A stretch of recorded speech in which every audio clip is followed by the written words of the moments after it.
Hello दोस्तों, आज हम बात करेंगे हाइड्रोसील के बारे में। यहाँ पर हम जानेंगे इसके कारण के बारे में और इसके ट्रीटमेंट के बारे में। चलिए दोस्तों शुरू करते हैं। तो हाइड्रोसील हाइड्रोसील का क्या मतलब होता है?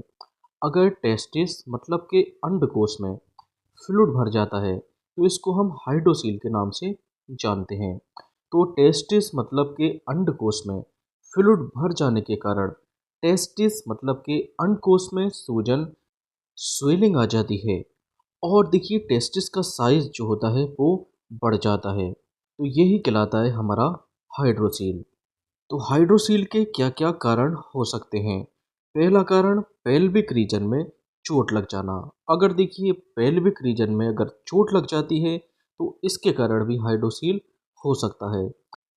या पेल्विक रीजन में इन्फ्लामेशन या इन्फेक्शन हो जाता है तो इसके कारण भी हाइड्रोसील हो सकता है। तो देखिए स्क्रोटम सैक में अगर इन्फ्लामेशन हो जाता है तो टेस्टिस में यहाँ पर पानी भर जाता है।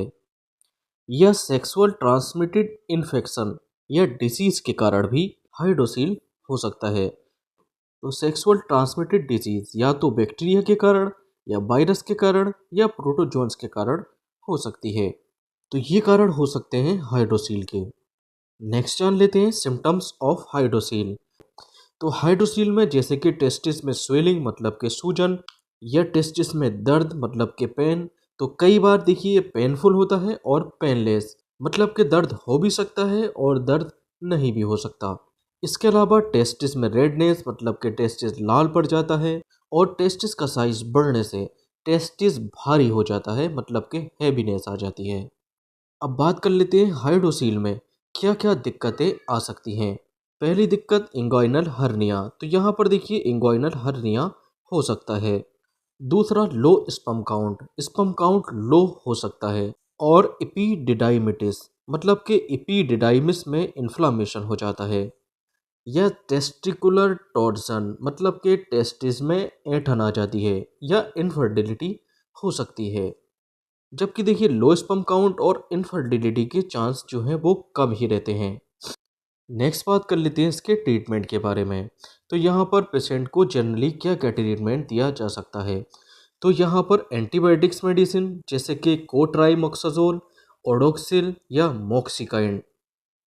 कोट्राइमोक्सिजोल इसमें दो मेडिसिन का कॉम्बिनेशन होता है। पहली ट्राइमिथोप्रिम और दूसरी सल्फामिथोक्साजोल। ट्राइमिथोप्रिम 160 मिलीग्राम होती है जबकि सल्फामिथोक्साजोल 800 मिलीग्राम होती है। तो ये दो मेडिसिन के कॉम्बिनेशन से बनी होती है। जबकि ओडोक्सिल ओडोक्सिल के अंदर होता है सीफाट्रॉक्सिल। और मॉक्सिकाइंड CB625 मॉक्सिकाइंड के अंदर होता है एमोक्सिसिलिन और पोटेशियम क्लेब्यूलिनेट। तो इनमें से कोई एक मेडिसिन चूज करनी होती है।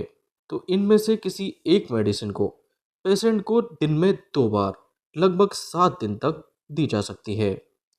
इसके अलावा कुछ और मेडिसिन जैसे कि जीरोडोल एसपी के अंदर होता है एसिक्लोफिनेक और सेरिस्टियोपेप्टिडेज और पैरासीटामोल। तो पेन को कम करने के लिए पेशेंट को जीरोडोल एसपी जो कि दिन में 2 बार दे सकते हैं। और स्वेलिंग मतलब कि सूजन को कम करने के लिए बाइसलोन के अंदर होता है प्रेडनिसोलोन जो कि एक स्टेरॉयडल मेडिसिन है। तो इसका नेचर स्टेरॉयडल है तो ये स्वेलिंग को कम करेगी। तो बाइसलोन की 5 मिलीग्राम डोज पेशेंट को दिन में 2 बार दे सकते हैं। इसके अलावा लेसिक्स में होता है फ्यूरोसिमाइड जो कि डायरेटिक्स मेडिसिन है।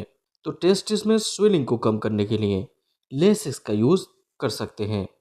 तो जीरोडोल एसपी को पेशेंट को दिन में 2 बार जबकि बाइसलोन 5 मिलीग्राम को पेशेंट को दिन में 1 बार या 2 बार दे सकते हैं। और लेसिक्स को जब नीड होती है नीड के अकॉर्डिंग SOS दिन में 1 बार दे सकते हैं।